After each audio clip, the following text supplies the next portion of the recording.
Bonjour à tous. Comme d'habitude, vous me dites quand c'est bon. C'est bon pour le gouvernement, c'est bon pour Calédonia et c'est bon pour NC Première. Très bien. Petit point sanitaire donc du coup sur la situation en Nouvelle-Calédonie. 2 cas positifs ont été détectés hier sur 108 tests qui ont été réalisés. Ces 2 cas positifs ne concernent pas des investigations concernant les vols de Wallis et Futuna puisqu'il s'agit de 2 cas de sortie de quatorzaine. Vous le savez, notre système de quatorzaine continue à fonctionner avant la suspension des vols, c'est-à-dire que des personnes arrivant de métropole étaient placées directement en quatorzaine et des tests ont été réalisés hier sur certaines de ces personnes qui a montré 2 cas qui étaient positifs, qui portent à 35 positifs depuis le 7 mars, mais ces cas ne concernent pas les investigations qui concernent Wallis et Futuna. Toujours sur la question des investigations, puisque j'avais annoncé la semaine dernière le fait qu'on puisse venir expliquer en point presse, enfin que les autorités sanitaires de la Nouvelle-Calédonie puissent venir expliquer comment, justement, quand un cas est déclaré positif, comment l'enquête se passe, comment les personnes sont identifiées, comment les personnes sont testées, comment les personnes sont isolées. Donc les autorités sanitaires de la Nouvelle-Calédonie viendront demain, à l'occasion de ce point presse, présenter la méthodologie. On reviendra également sur les passagers en provenance de Wallis et Futuna depuis le début de cette crise. Petite information sur les passagers en provenance de Wallis. La décision a été prise d'isoler les personnes du 3 mars et les placer en confinement dans un hôtel pour réaliser un certain nombre de tests, puisqu'on a pu constater qu'un certain nombre de cas étaient sur ce vol-là. Donc aucun risque n'a été pris par les autorités sanitaires et par la méthodologie que nous employons. Donc ces personnes sont isolées, sont testées et ensuite, au fur et à mesure, seront soit placées au Medipol s'il s'agit de personnes qui sont positives, soit reprendront le courant de leur quotidien. Sur la question des vaccins, on l'a annoncé ce week-end, donc la dernière campagne de vaccination a eu lieu vendredi, va reprendre à partir d'aujourd'hui. On était à 1159 personnes qui ont été vaccinées au cours de la journée de vendredi. On est sur une amélioration considérable du nombre de vaccinés en quelques jours, puisque, je vous le rappelle, il y a encore 10 jours, nous étions à peu près 300-350 vaccins par jour. Aujourd'hui, on est à 1159. J'espère qu'aujourd'hui, les chiffres seront encore meilleurs. Je vous le rappelle, l'objectif est bien de passer à 2000 vaccins jour, ce qui est considérable, et nous travaillons avec les autorités de l'État, enfin avec les services de l'État, justement pour avoir un approvisionnement qui colle au mieux à la stratégie importante de vaccination de la part de la Nouvelle-Calédonie. Petit point là aussi sur la solidarité que nous avons vis-à-vis de Wallis et Futuna. Un vol Air Calin partira vers Wallis et Futuna avec du fret, certainement demain ou potentiellement dans les prochains jours. La confirmation viendra aujourd'hui, où nous souhaitons justement participer à l'effort avec l'État dans l'approvisionnement en fret sanitaire pour nos amis de Wallis et Futuna. La province Sud également se joint à ce dispositif pour accompagner nos amis de Wallis et Futuna, donc en tentes, en matériel sanitaire, dans tout ce qui peut aujourd'hui les aider face à une épidémie qui est quand même importante aujourd'hui sur le territoire de Wallis. Ce qui me permet de faire un petit point sur ce qui se passe aujourd'hui sur les réseaux sociaux suite à la détection du premier cas. On voit qu'il y a beaucoup de propos qui sont, si je peux m'exprimer comme tel, qui sont inacceptables et qui sont ignobles en ciblant certaines communautés. On avait il y a un an la communauté asiatique qui était ciblée. Là, on a la communauté wallisienne qui est ciblée par certains commentaires. Ces propos sont totalement inacceptables. Ils sont signalés d'ailleurs aux forces de l'ordre, puisque c'est quelque chose qui est répréhensible par la loi. Donc j'appelle chacun à avoir une certaine retenue, une certaine responsabilité sur ce qui est dit. Vous savez, il y a une chose qui est sûre, c'est que lui, le virus ne choisit pas la couleur de peau. C'est-à-dire que tout le monde peut être touché par ça, et donc je crois que dans les moments que nous vivons actuellement, chacun doit avoir une solidarité et doit se rassembler vers quoi montrer un beau visage de la Nouvelle-Calédonie, car ce qu'on lit sur les réseaux sociaux aujourd'hui, c'est pas la vraie Nouvelle-Calédonie, c'est pas le visage qu'on souhaite pour la Nouvelle-Calédonie, et donc chacun doit avoir un minimum de responsabilité sur les propos qui sont tenus. Dans les points qui seront abordés à l'ordre du jour de la séance du gouvernement de demain, plusieurs points qui toucheront le secteur économique, notamment les arrêtés qui concerneront le chômage partiel. Un arbitrage a été pris de reprendre les dispositions qui avaient été prévues l'année dernière, notamment pour fluidifier le nombre l'accord de chômage partiel, notamment le fait que les contrôles se feront, mais les contrôles se feront a posteriori avec une acceptation automatique en fonction des personnes qui demanderont. Mais je reviendrai précisément sur ce point-là au cours de la séance de demain. On aura également l'arrêté sur l'exonération des prix des masques, l'exonération de TGC des masques qui passera, ainsi que les gels hydroalcooliques. Donc toutes ces mesures seront présentées demain en séance du gouvernement.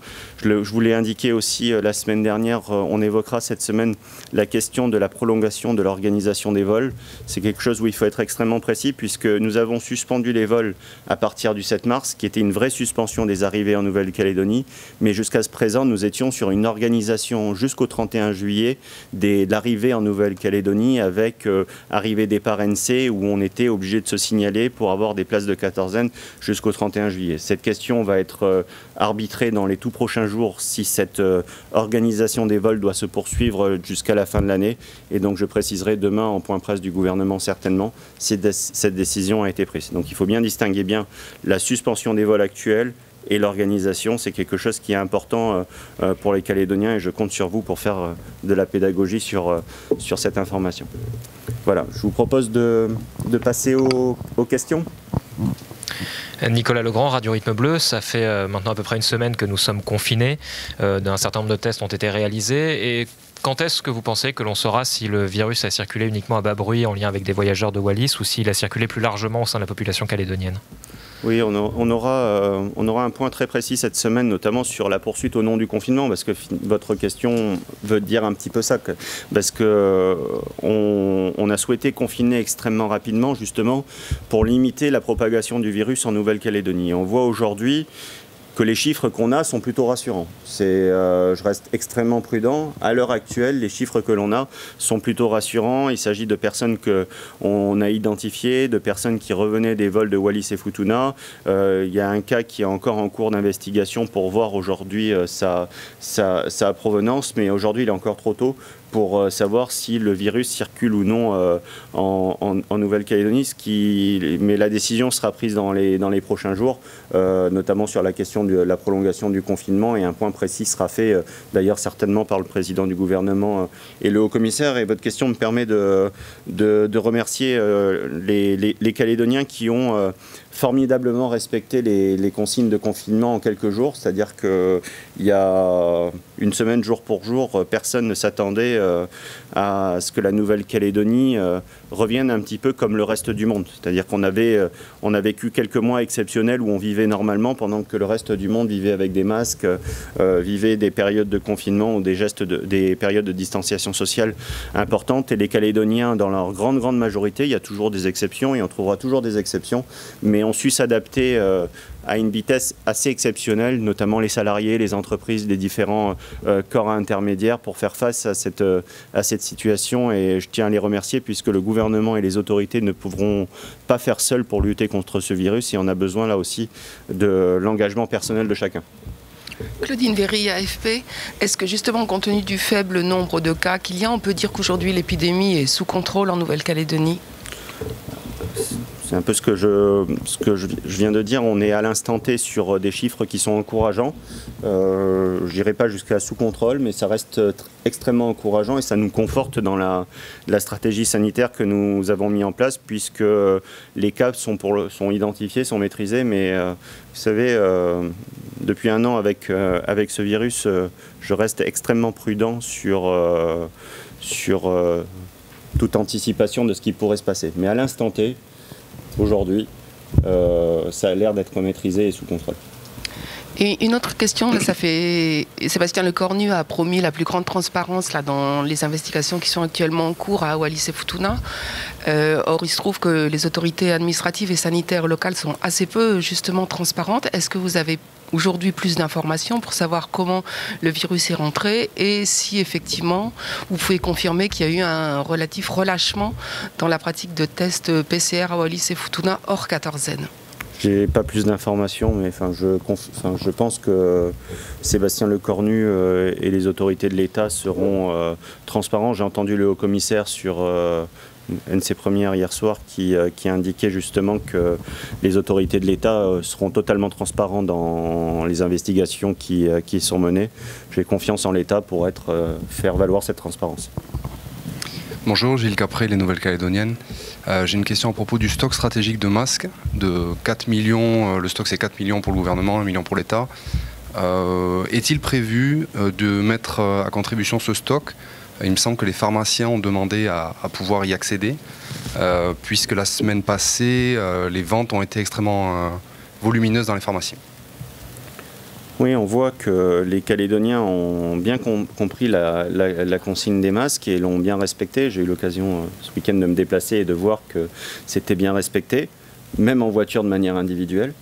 Ça avait fait débat et il y a eu un respect important du port de masque. La question que vous posez, je l'avais évoquée notamment samedi au cours du point presse pour dire que le stock stratégique est là pour ça, c'est-à-dire que quand il y a une pénurie, on vient un petit peu en tampon justement pour garantir le stock de masques dans les différentes officines. Donc une partie du stock stratégique de la Nouvelle-Calédonie sera mis à disposition ou a été mis à disposition peut-être même aujourd'hui, j'ai pas encore les dernières informations mais je vous confirmerai ça, pour justement que les Calédoniens puissent se fournir en masque. L'idée est de faire tampon, c'est-à-dire que quand les commandes des grossistes arrivent pour fournir les pharmacies, elles viennent reconstituer le stock stratégique de la Nouvelle-Calédonie. Ce stock stratégique, on l'a voulu depuis maintenant 1 an justement pour éviter cette pénurie et il nous sert bien aujourd'hui. Une question sur les masques d'abord. Les masques agréés par le gouvernement de la Nouvelle-Calédonie, quelle est leur spécificité par rapport aux autres? C'est les masques qui permettent notamment de lutter contre les variants, c'est-à-dire que les autorités sanitaires nous ont confirmé que les masques qui sont agréés par le gouvernement, qui sont disponibles, la liste de masques est disponible sur le site www.gouv.nc, sont les masques qui sont aujourd'hui les plus efficaces contre le variant. Notre question, cette fois-ci plus économique. Le commissaire a annoncé hier la mise sous tutelle du budget de la Nouvelle-Calédonie.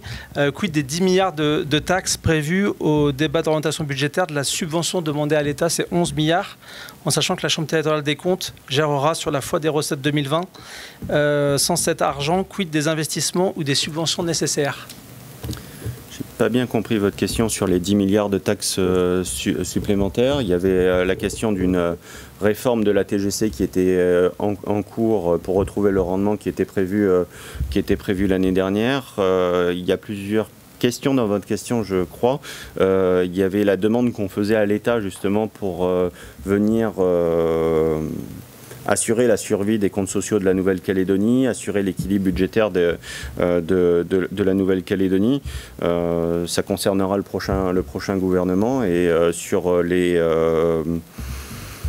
la prise en main par l'État du budget de la Nouvelle-Calédonie, je crois que c'est surtout pour que la Nouvelle-Calédonie continue à fonctionner. C'est-à-dire que ça va permettre de payer les dépenses obligatoires, notamment liées au Covid, liées au salaire aussi, hein, des agents de la collectivité et des collectivités. Donc j'avais eu l'occasion de dire au cours d'un point presse que ce n'était pas la meilleure des situations, mais c'est la situation à laquelle on fait face. Gilles Capré, les Nouvelles-Calédoniennes. J'ai une autre question à propos du stock. Alors, il est question de mettre à disposition les masques auprès des pharmacies. Le gouvernement, si j'ai bien compris, s'engage à reconstituer le stock pour rester à 4 millions. Anticipez-vous des difficultés dans la reconstitution du stock? Est-ce que l'approvisionnement sera suffisant pour rester à 4 millions? Oui, l'approvisionnement à ce stade, à l'heure actuelle, sera suffisant, c'est-à-dire qu'on voit qu'il y a quand même beaucoup de commandes qui sont en cours de la part des différents grossistes, et j'ai confiance dans les autorités sanitaires de la Nouvelle-Calédonie pour assurer le suivi justement pour la reconstitution de ce stock stratégique, contrairement à la période précédente il y a un an où on était vraiment en pénurie mondiale de masques. On voit qu'il y avait tout le monde voulait se fournir des masques extrêmement rapidement.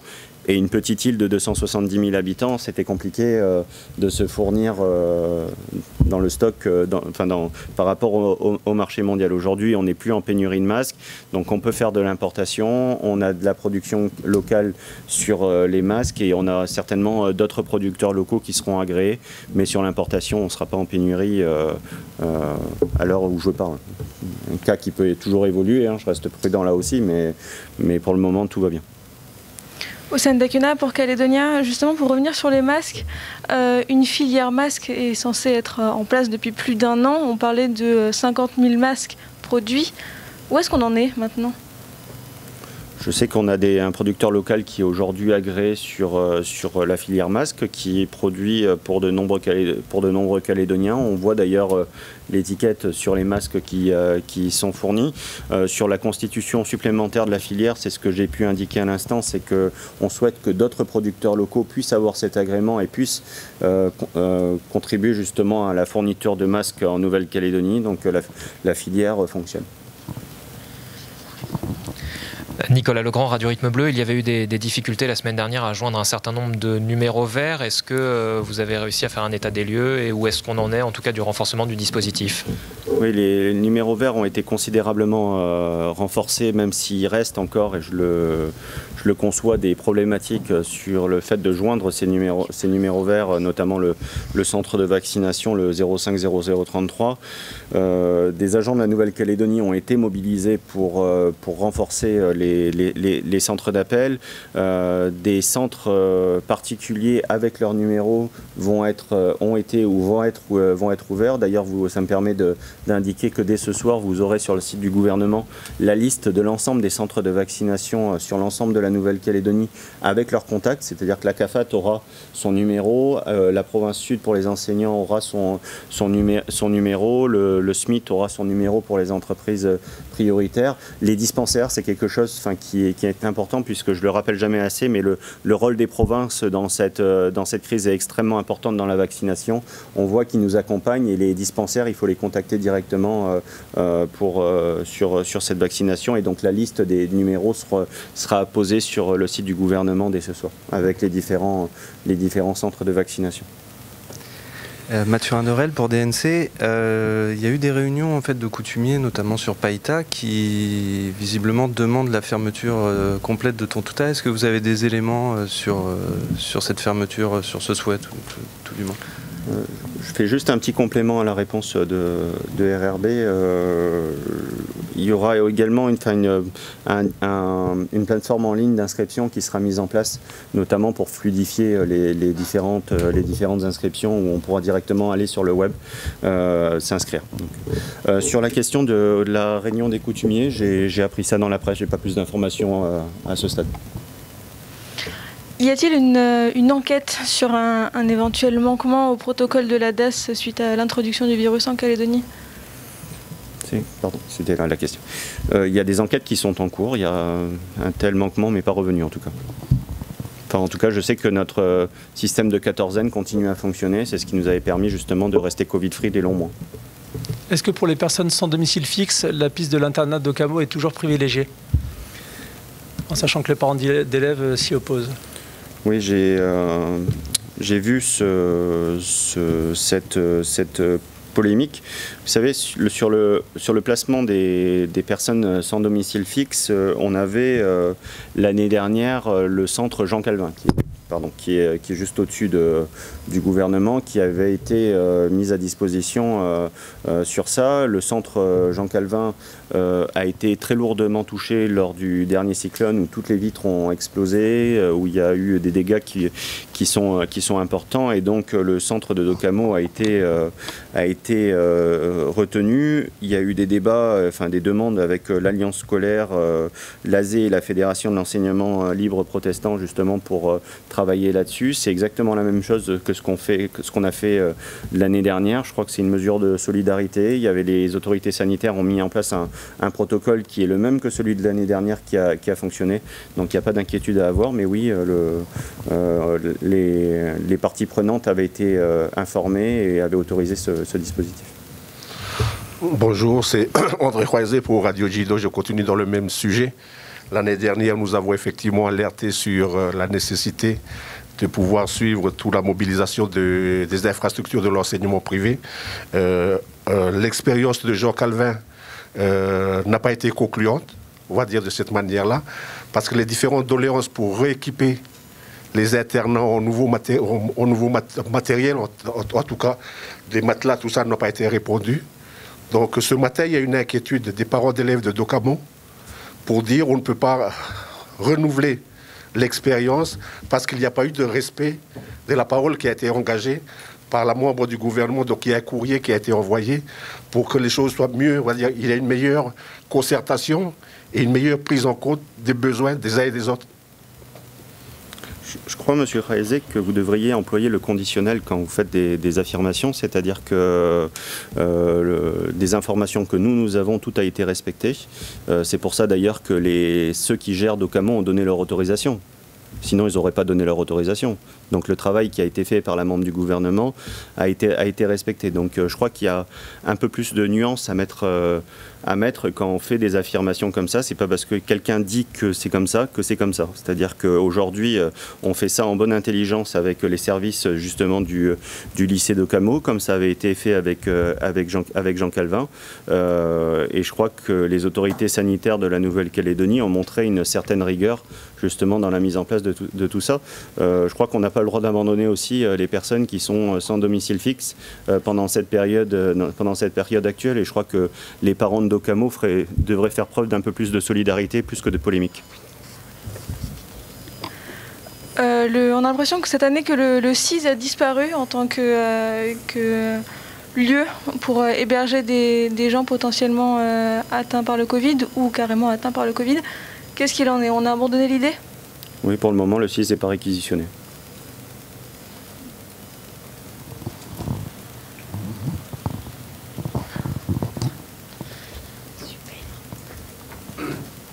Je vais revenir sur le sujet parce que vous mettez en doute ce que nous affirmons.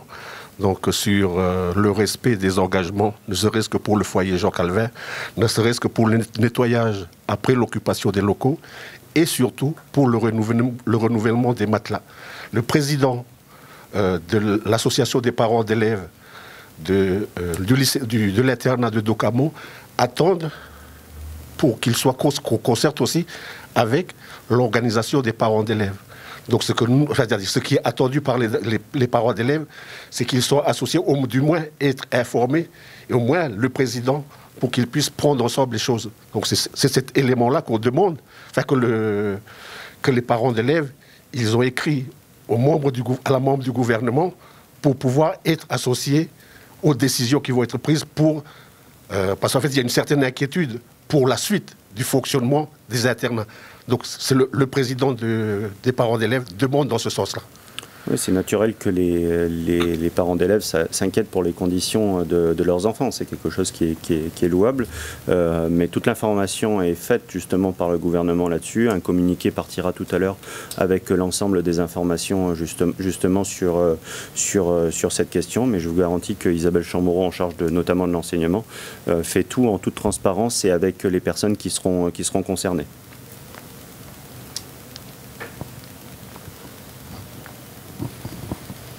Gilles Capré, les Nouvelles-Calédoniennes. J'ai une question à propos des tests antigéniques qui sont utilisés en métropole désormais. Est-ce qu'il est envisageable que ces tests soient utilisés en Nouvelle-Calédonie à terme? Je poserai la question aux autorités sanitaires sur ce point et je vous ferai une réponse dès demain. J'ai une question au sujet de la vaccination. On a des remontées de la part de personnel soignant, médical, paramédical, qui travaillent notamment dans des maisons de retraite. Les maisons de retraite, dans certains cas, demandent au personnel soignant de ne plus venir travailler si le personnel n'a pas été vacciné. La vaccination à ce jour est recommandée, elle est préconisée par le gouvernement, elle n'est pas encore obligatoire. Quel peut être que dit la loi? Que faut-il faire dans ce cas où l'établissement refuse à un personnel soignant, de venir travailler parce qu'il n'est pas vacciné?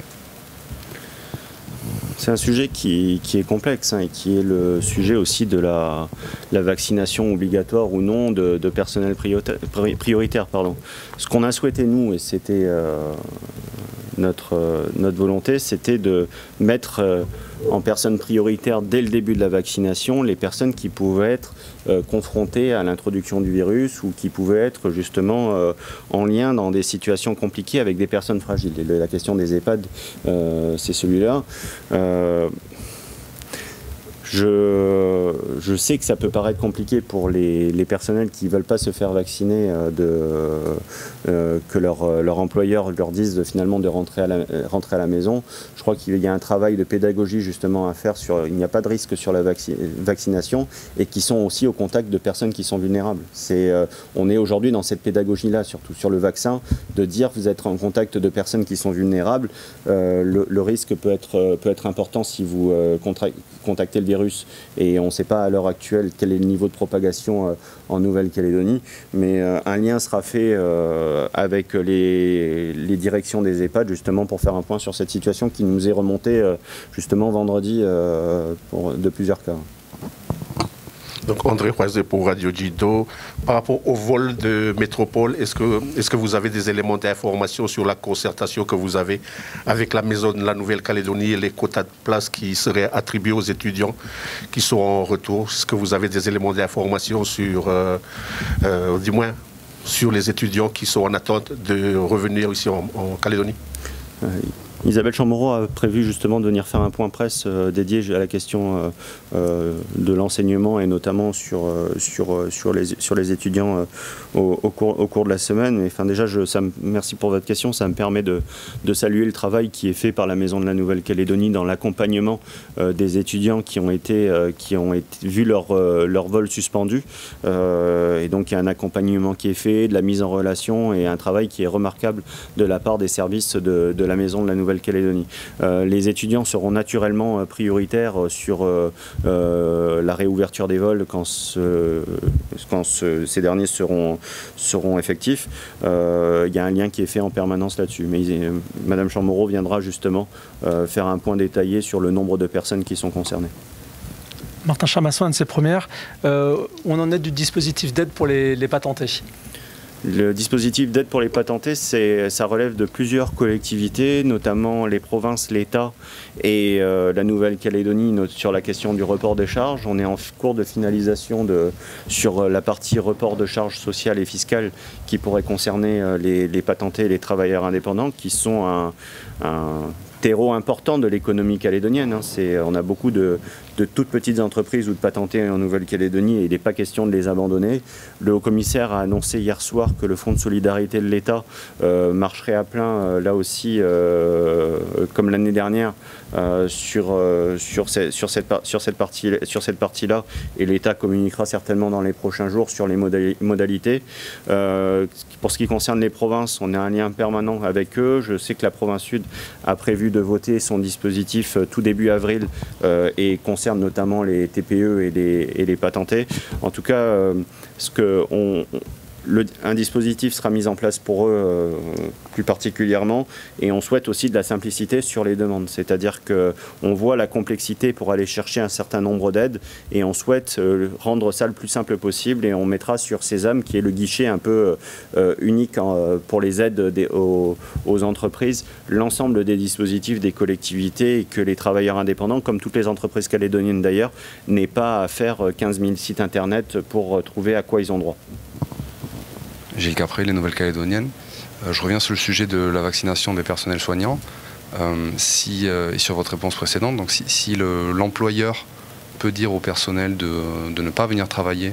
Je vous ferai un point précis sur ça dans les prochains jours. Ouais. C'est-à-dire qu'on va avoir un dialogue avec les directeurs des différents EHPAD. Et en plus, je n'ai pas de nombre précis à vous donner sur cette question. Est-ce que c'est 1% du personnel des EHPAD qui refuse de se faire vacciner, c'est 30 ou 40%. C'est des choses qu'il faut que je ne peux pas vous donner des informations partielles et je préfère qu'on ait un point avec les directions d'EHPAD pour voir ce qu'il en est et ensuite on prendra les mesures qu'il faut, mais de manière responsable et calme. Au-delà du cas des EHPAD, est-ce que la vaccination obligatoire, c'est quelque chose qui sera envisagé au sein du gouvernement? Non, c'est pas un sujet qui est évoqué pour le moment. On arrête là et je vous dis à demain. Donc je vous rappelle l'ordre du jour du point presse de demain. On fera un point sur les différents arrêtés qui seront votés en séance du gouvernement et les services sanitaires de la Nouvelle-Calédonie viendront faire un point sur comment se passe l'investigation en cas de cas positifs détectés. Voilà. Je vous remercie.